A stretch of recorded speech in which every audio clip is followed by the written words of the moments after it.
Now, I promise, this is my last one of these kind of what-if videos for a while in terms of Warframe's lore, until we can get some more actual, credible information and find what's going to happen with the next step in our journey. But a lot of you seem to be enjoying these videos, so here we go. What's up, you beautiful feckers? How you all doing? Let's have some fun, right, with wild speculations. One of the wildest ideas to be shared around within the Warframe lore community right now, following the new war, and of course that wall that showed up at the end, is both weird and yet totally plausible at the same time, especially when you start to dive a little further into, I guess, all of the information that they're sharing. But at the same time, it's a very wild theory. We might have been looking at the wrong god. We all wanted a chaos god, but hear me out. This idea revolves around the god Janus. You know, corrupted Vor and his Janus key. Ring a bell? Let me remind you.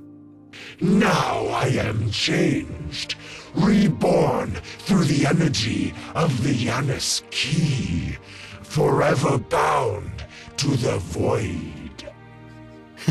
Don't worry, I'm not going to play the whole dialogue, right? I promise.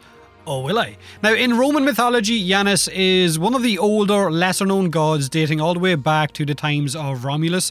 He was worshipped as the god of keys, doors, gateways, and of course transitions. Transitioning between what was and what is still to come. He was also the guardian of the gates of heaven and the one that held the access to other gods. He also represents the middle ground between war and peace, civilization and barbarism, and a lot of this is starting to sound very familiar, right? The new war transitions between our plane and the planes of the void, like when that portal opened at the end of the quest, Gateway, Guardians as well, and what is to come, possibly Deviri or Tau. Well, we know Deviri's around the corner at some point. Janus is seen holding a staff in one hand and a key in the other hand in a lot of the art depicting this god. The key signifies his protection of those openings between spatial boundaries, and the people with a key are then seen as voyagers seeking safe harbour. Now, Janus was also the god of duality, the two-faced god, and more often than not, he was depicted as such. So two faces, one facing the past and one facing the future, or one looking inside or one looking outside. This is where it starts to get a little bit wild. This is the Janus key in Warframe, right? Just your normal void key. We honestly know very little about the Janus key other than Vor died, he was resurrected, the key led him somewhere, and now he is the self-proclaimed guardian of the void and you can't really kill him, and he talks way too damn much. That key might have some kind of relevance down the future with the next step of our journey.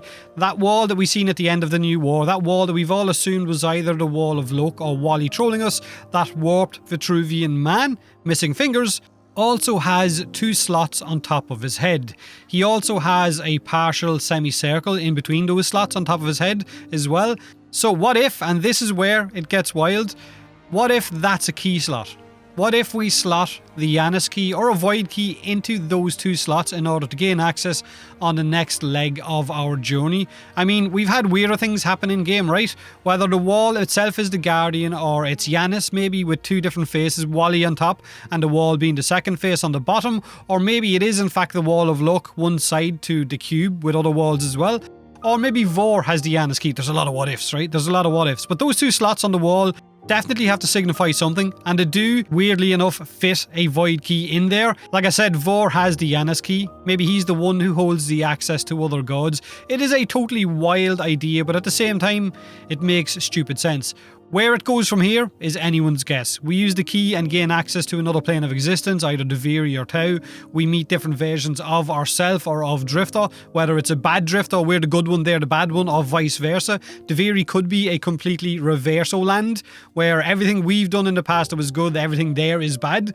Again, we just don't know. But like I've said in past videos, I'm honestly excited to see who's right in the community, or how Digital Extremes themselves are going to work this storyline, who these actual characters are, where these breadcrumbs are going to lead, and how many more breadcrumbs we're going to get before the next actual quest gets dropped in game. Let me know what you think of this idea in the comment section below. Have a great day, and as always, thanks for watching.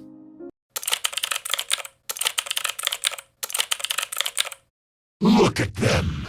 They come to this place when they know they are not pure. Behold the Tenno, come to scavenge.